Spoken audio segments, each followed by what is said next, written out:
aggro versus Grixis mid-range. Other matchups. On the modern table, we have Frank Skarren on Affinity. He's playing against Adam Wallace, playing green-red land destruction.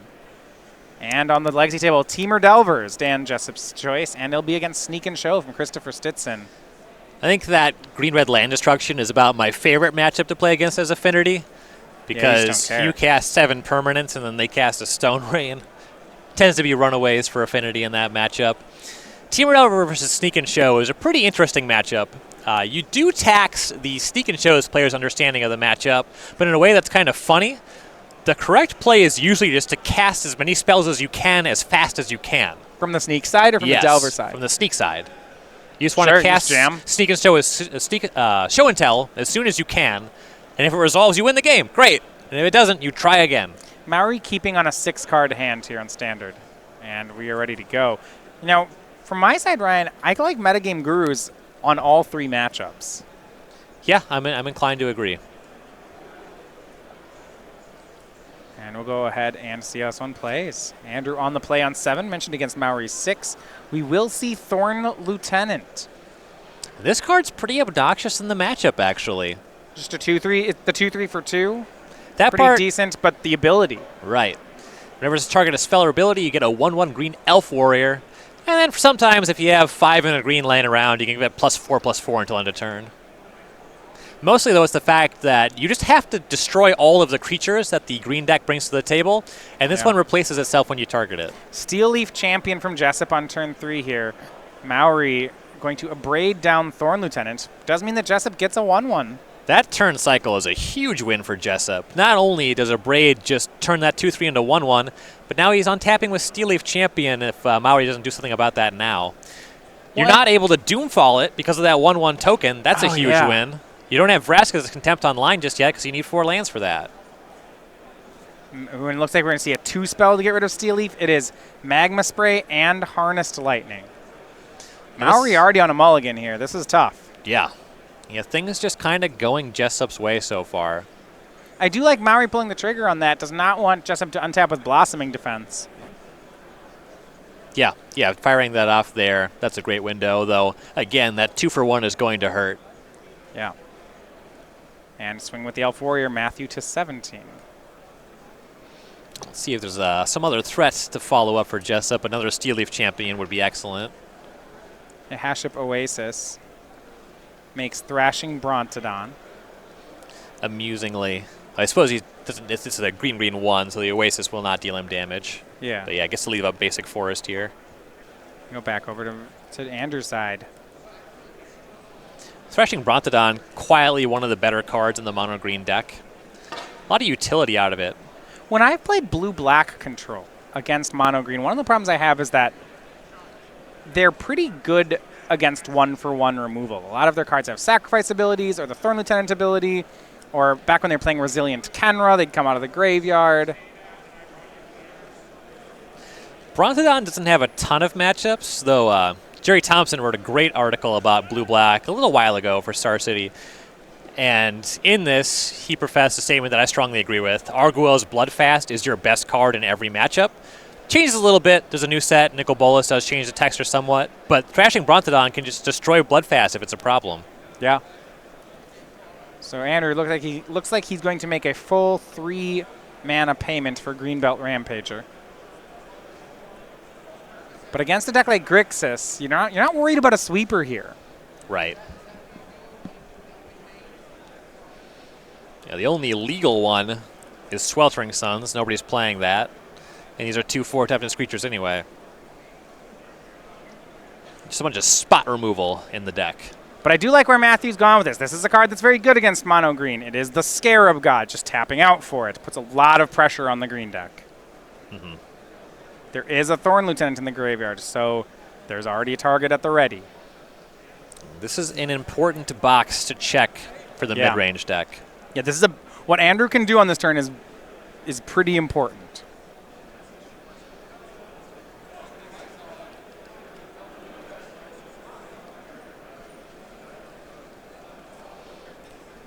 Going to use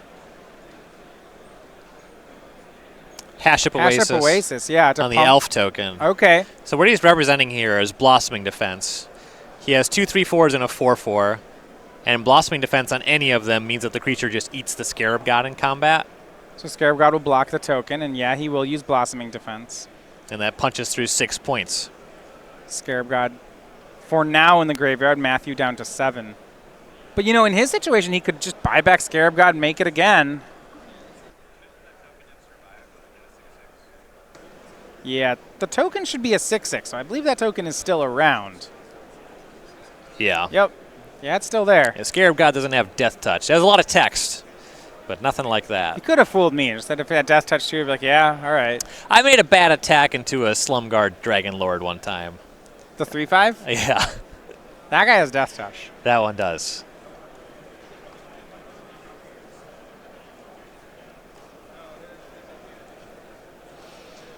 And Matthew will make Scarab God again. It's unlikely he produced anything that's better than that, especially because the other high-impact card in the deck is this one Torrential Gearhulk, which the Thrashing Brontodon does a good job of covering. Just a 5/5 for 5 is really good in this matchup.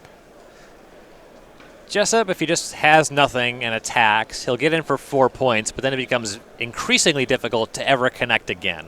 Right. If Matthew untaps with the Scarab God, it's really difficult for mono green. Things are kind of easy if he has another Blossoming Defense.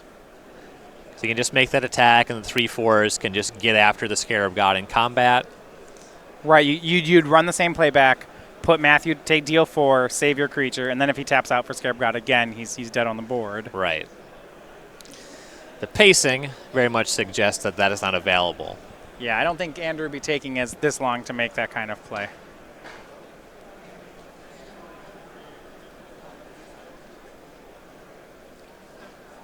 Llanowar Elves. Another Llanowar Elves. Ugh. Those ones not great at this stage in the game. No, and there's still that Thorn Lieutenant in the graveyard. Scarab God continues to impress, and now Matthew untaps with it. Do you want to upkeep get Thorn Lieutenant? I'd probably rather leave my mana up. If the hand doesn't have anything of consequence, the scry can actually matter a lot. Yeah, and it looks like that's what he'll do.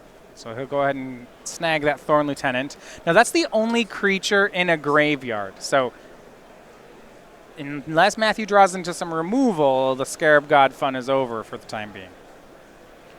First game result in on the legacy table. Dan Jessup takes game 1.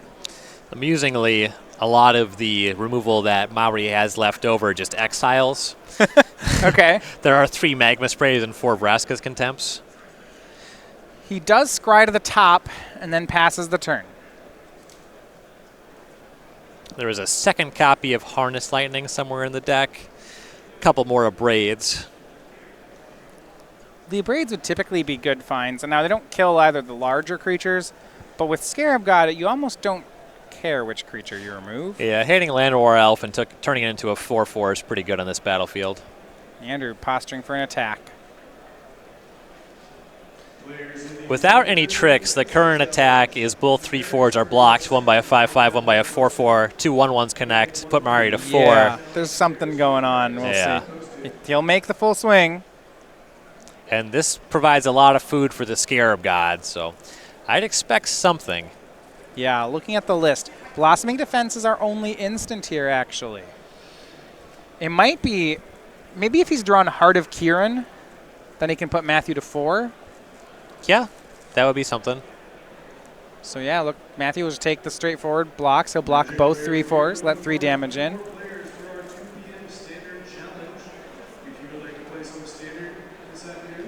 Andrew does, looks like he's found a Blossoming Defense. It feels like this would have to have been the draw for the turn. He'll save Greenbelt Rampager, removing Scarab God. Yeah, we'll see. Yeah, he'll try to, but here's Harness Lightning in response. Yeah, and he had that This is a leftover disaster. energy from the first Lightning, so that just cleanly answers. Yeah, Matthew down to 4. Now Frank Skarren taking game 1 as well, so even if Andrew lets this one go, his teammates are still doing work. Matthew down to 4. But things are looking pretty good for Mowry. Scarab God is a heck of a card. Yeah, Scarab God, when you have that on turn 5 in a matchup like this, it can just run away with the game. That is less true if Jessup's hitting you with Heart of Kiran's. It's so hard just to beat a turn 5 Scarab God out of mono green.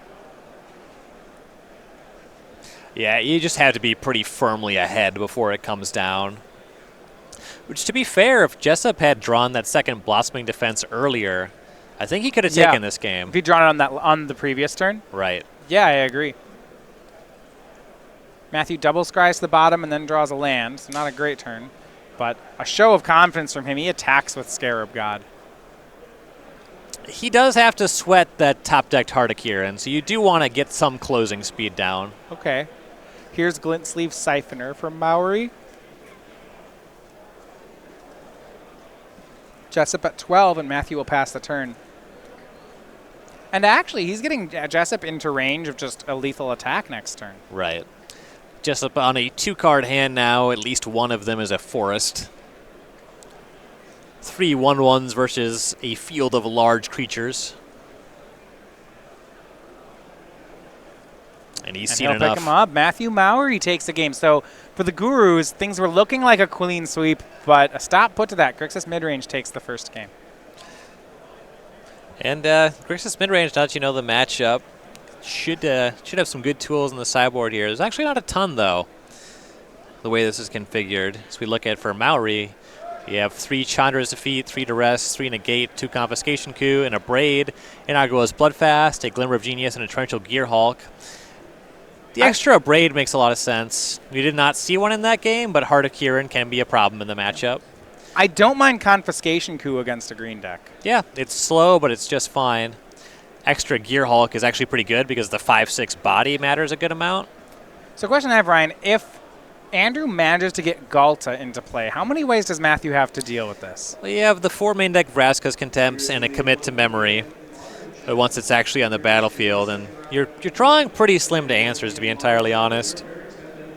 On Matthew's side, I actually don't mind a Duress or 2, just because they are live on Heart, and taking Blossoming Defense can really matter with how expensive your removal spells are relative to how expensive Jessup's threats are. Now, in Andrew's sideboard, we were talking about this card being playable in Standard. How about 4 copies of Vinemare to start things out? Vinemare seems excellent here. Yeah. I'm just thinking, how does Matthew deal with this? It's got to be able to block, but the black creatures can't block it, so that's going to be a problem. So he has, no to Scarab God, no to Nicol Bolas, no to any of the zombie This is really hard. Werther Virtuoso is a thing. That's really about it. Okay. Now, other cards in Andrew's sideboard. 2 Duress. Love it. 2 Nissa Vital Force. Love it. 2 Hour of Glory. Maybe not. 2. Why do you feel about Vivian Reed? This is another card out of the new set. It destroys artifacts, enchantments, and flying creatures. Primarily, I would expect this card to be coming in against blue-white as they present enchantments and Lyra Dawnbringers. All right. Aether Harvester, Greenbelt Rampager, and Thrashing Brontodon, the last cards on the board. Those are all additional copies of cards he's already playing. I'm not sure I like any of them too much here. Yeah, they're only okay. Rampager and Brontodon, they're medium. They're pretty good against red removal is the thing. Now, they shuffle up. Matthew Mowry, unclear if this match is going to matter. Christopher Stitson has already lost the match in Legacy. So 1 win by Frank Skarren, and this is done. That puts a lot of pressure on the land destruction deck in an unfavorable matchup. Mm-hmm. Yeah, Sneak and Show is always a matchup I liked a good amount as a Temur Delver player. So for StarCityGames.com, we have our creature collection. The July creature we've introduced into our collection is the dragon here of Playing with Fire. You see these knights playing with the dragon, or maybe the dragon's playing with the knights. Unclear which way that one's going. Could be that they're all playing with each other. It's just having it's just play time. Just a little fun time. You can get these on playmats, sleeves, and in bundles, and they are on sale now. StarCityGames.com/creature collection. It's hard for something as large as that dragon to be cute. It's just, its mouth is as big as your body. That's scary stuff.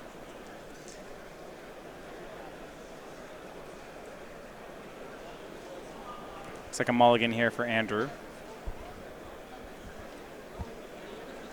Mowry actually was on a 6-card hand last time on the draw as well. Yeah, he had enough removal spell to bridge to the mid-game, and then Scarab got on time, which is about the best the deck can present in the matchup. Being down cards, you make up for that just by activating the Scarab God. It does not take much time to recover that.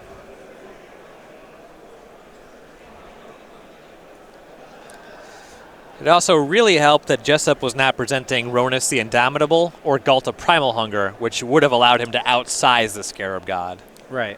Well, that's just the part. On top of it having this ability that can turn the game, just the sheer size, 5/5 for 5, is very good in the matchup. Yep. Yeah, Scarab God is a card that you could have knocked a couple points off in 1 or 2 departments and still would have been very playable in Standard. The fact that it is just a 5/5, it matters in a lot of spots. So Jessup keeping on 6 will start the game on Llanowar Elves. So you make a turn 2 Steel Leaf. Looks like it's just going to be Heart of Kiran and an attack for 1. With those extra abrades, Matthew may have an answer ready for that. We'll see. Yeah, Abrade and Fatal Push, the 2 that you want against the Heart. I'm still waiting for that Vine Mare next turn, as we see Glint Sleeve Siphoner from Mowry. That would be horrifying for Mowry. It's just Vine Mare, Crew Heart of Kiran. Yikes. Let's see. Andrew has boarded. He's all the way up to 4. 4 copies of Vine Mare, so it's certainly in range.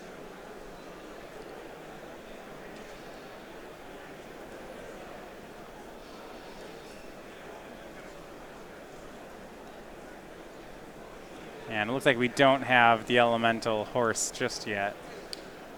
We do have Thrashing Brontodon, though. That can crew Heart of Kiran. And Heart and Elf will both attack.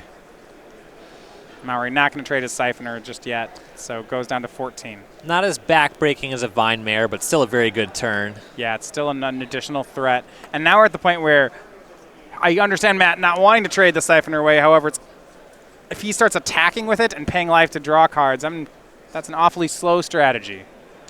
Yeah, it's 18. not ideal. He'll certainly have to back it up with removal. We'll see if he can. Yeah, the idea is the Siphoner helps draw that removal. Though if you're not killing anything this turn, you start to be in a lot of trouble. Well, he's going to start trying to kill things. Harnessed Lightning. It's going to be cast on Thrashing Brontodon. And he'll pass. Still leaves 2 energy left over thanks to Aether Hub, so he will get an extra card off that Siphoner. Looks like Andrew has another 3-drop. This one's Ronus. And Ronus can drive Heart of Kiran. That'll put Matthew down to 10. And he's leaving up Forest over Llanowar Elf. He's posturing as if he has a Blossoming Defense. Yeah, that's a really good point. The play sells it if he doesn't have it. But if he has it, it's a huge problem. Matthew down to 9. He does take the extra card off Glint Sleeve Siphoner. Vraska's Contempt will go at Ronus. And Andrew does have the Blossoming Defense. He'll save the god. And if he can produce something else to crew the Heart, the next swing is just huge. We're getting close to being lethal. You can even just pump the Llanowar Elf, use that to crew Heart if you don't have any follow-up.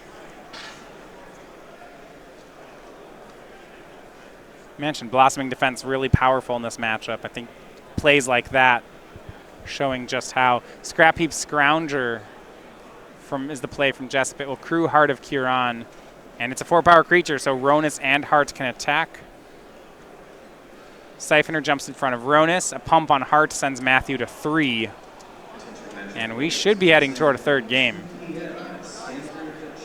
And we will. Andrew Jessup evens things up. So for a team of Matthew Mowry and Adam Wallace, they have no more losses to give. Down a game in Modern and all tied up in Standard. Yep. Yeah, Mowry gets to be on the play here. As I mentioned when we looked at the sideboard, his sideboard actually did not benefit him a ton in this matchup, and Jessup was just producing main deck cards there. If we see some Vine Mirrors show up, Game 3 could still, even on the draw, be a runaway for Jessup. Yes, he's going to need a good mix of removal to pull ahead in the matchup, but even then, he needs to be able to race Vine Mare if Jessup produces one. Sure. Which makes the Scarab God, and you're just even more pressure to have it in these sideboard games. Looks like a quick sideboarding for both players. So we'll go ahead and stick here on our standard table. That extra torrential Gear Hulk, I suppose those come into play against Vinemare. That's something that matters. Yeah, those can block it for sure. You're still at the mercy of Blossoming Defense, but no two ways about that in the matchup. One card I'm wondering about, we didn't see any copies of Blanchwood Armor in Andrew's deck. That's a card, though, that has been reprinted. Certainly could play. Yeah, he just has 12 lands that aren't forests. Okay, he has Woodland Cemetery, Blooming Marsh, and Jessup Oasis. That's fair. Yeah. There is a list going around Magic Online that plays Vinemare in the main deck and Blanchwood Armor. Yeah, that once it's in the main, I think I want Blanchwood Armor. Right. That hits hard. Yeah. All you have to do is give it lifelink, and then you're good. I don't know how to do that. That's going to be a bit harder. In mono green, that's tough. They don't usually get that ability. What's that? There's a 3-mana Merfolk that makes a 1/1 hexproof token. That's a pretty good card to combine with Blanchwood Armor. I don't know if I saw that in that deck or not. It's also just a card that can crew Heart of Kieran if you're doing that. Deep Roots something, Merfolk, whatever. I've played with it. It's in my Pauper Cube. I should know the name of the card. 3 is the first point in the curve where putting that kind of stuff is reasonable to have in Pauper Cube. If you put the 1-mana stuff in, it's just oppressive. Like Glade Cover Scout? Yeah. Solana Ledgewalker is also just obnoxious. It's basically Invisible Stalker. Yeah. Yeah, darn near close. But what if I want to have Invisible Stalker in my cube? If you're looking to have people play your cube exactly once, there's a lot of ways to design miserable play experiences. You should have drafted some naturalizes.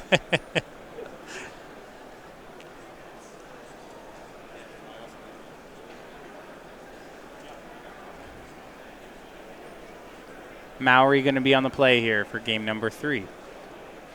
Keep on both sides. See if Vinemare can make an appearance. I don't know if it's on Matthew's radar just yet. Maybe not 4 copies. His 75 is not configured in a way as if it's on the radar. No land Realms this game from Jessup. Kind of the biggest thing you can do is Doomfall it, and he has not brought any Doomfalls to the table. Okay, so we don't have 1 or 2 main deck ones.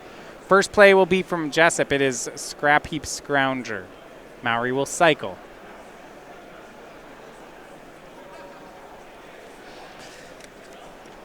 I'd love to have one of these 3 copies of Magma Spray here. Aether Hub from Mowry. He does have both colors of mana. You see Canyon Slough and Drowned Catacomb there, but right now he just passes. So Magma Spray, he'll go to 17. There are 3 main deck copies of Supreme Will, perhaps leaving that up. Steel Leaf Champion was attempted by Andrew. It was hit by Supreme Will. But if Vinemare's in, that was just the test spell then. Yeah. I mean, you would love it if it resolved. But Vinemare tends to be more of a problem. We'll see. 4th land and Matthew passes. He'll drop to 14 on the attack again. And 4th land from Andrew. What is he going to go for on this turn? It will be another Steel Leaf Champion, and that'll work. Harnessed Lightning from Mowry, and Blossoming Defense will save the Steel Leaf. No energy on Matthew's side. The spell does not resolve.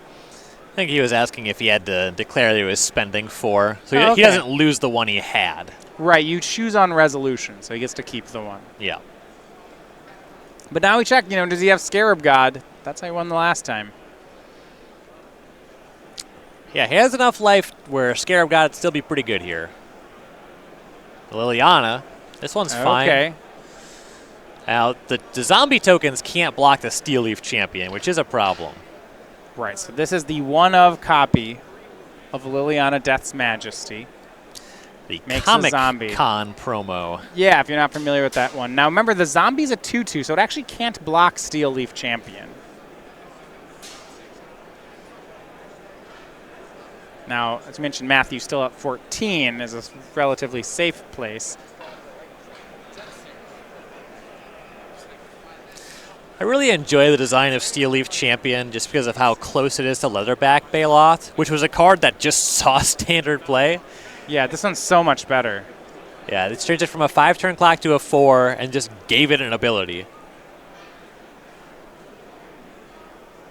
And Jessup now thinking. The Grixis midrange deck, its 5-drops all tend to be pretty good here. Yeah. Whether Scarab God or Liliana. So the big question that Jessup is asking right now is, how much do I care about this Liliana? It's not threatening to -3 in any meaningful way just yet, though the fear is that Mowry gets it up to 7, destroys all your creatures, and you can't win anymore. Sure. Currently, he's just on Forest, so he doesn't have any mana to bring back the Scrap Heap Scrounger. He has not yet produced a black mana source. Not to mention that Scrounger is going to have difficulty breaking through these zombies anyway. Steel Leaf Champion, we'll see where he sends the attack. You also want to be mindful of Mowry doing something like going to his turn, casting Champion of Wits, discarding a Scarab God, and then Liliana-ing that back. Yeah, yikes. Potentially casting a removal spell on top of that. Swing for 8 from Jessup. Looks like the zombie will trade with Scrounger, and Blossoming Defense will be spent by Jessup. Showing a lot of respect for Liliana, and then makes another Steel Leaf Champion. Yeah, Liliana really threatens to get out of hand, so I do like the way he navigated that, and now with 2 Steel Leaf Champions, he's applying a ton of pressure. Yeah, this is a really good board. A lot of pressure on Matthew to do something strong here. Scarab God's going to be his play. It's good. It'll trade with one of these. It's a start. Field of Ruin says go. Weird sequencing there. Leaving up a black mana would have given Jessup more pause. And he'll swing with both. The question, Matthew, I guess he could go to 4 if he wants to take this hit, or he's trading with a Steel Leaf Champion.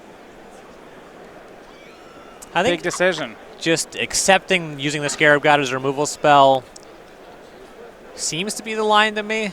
Yeah, he's got commit and a land in his hand.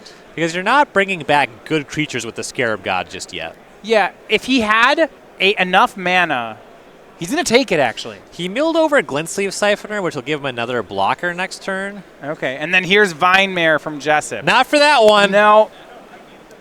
Okay, now being at 4 seems real bad. Kind of needs to have a Torrential Gearhulk. Well, there's not one in his hand. Well, that's a problem. And I believe, let's get Scarab God up on screen here. There's some unfortunate text here on Scarab God. Yeah. Vinemare can't be blocked by black creatures. Except, see, when you make a token, it's black. Yep. And that's not going to be very good with Vinemare in play. No. And it's hard to cast a removal spell targeting a hexproof creature. Right. They did put a card in Core Set 2019 that lets you do that. Now, Mowry's playing a 3-color deck. He's not going to be playing the colorless land that allows you to target them. Aether Hubs, play from Mowry. He'll say go. Does he realize he's dead on board? Well, Andrew will show him. I mean, he's hoping that Andrew doesn't, I think. But I got a feeling that Andy J will figure this one out. I got to have this interaction happen with at the pre-release with Rise from the Grave. And I had a Vinemare, and someone tried to Rise from the Grave a blocker. And then I was like, wait, hold on. And then I read it, and I was like, wait, it makes the creature black. And that's going to do it. Hash Up Oasis activated, but Vinemare's getting through anyway. That's going to be the game. It's going to be the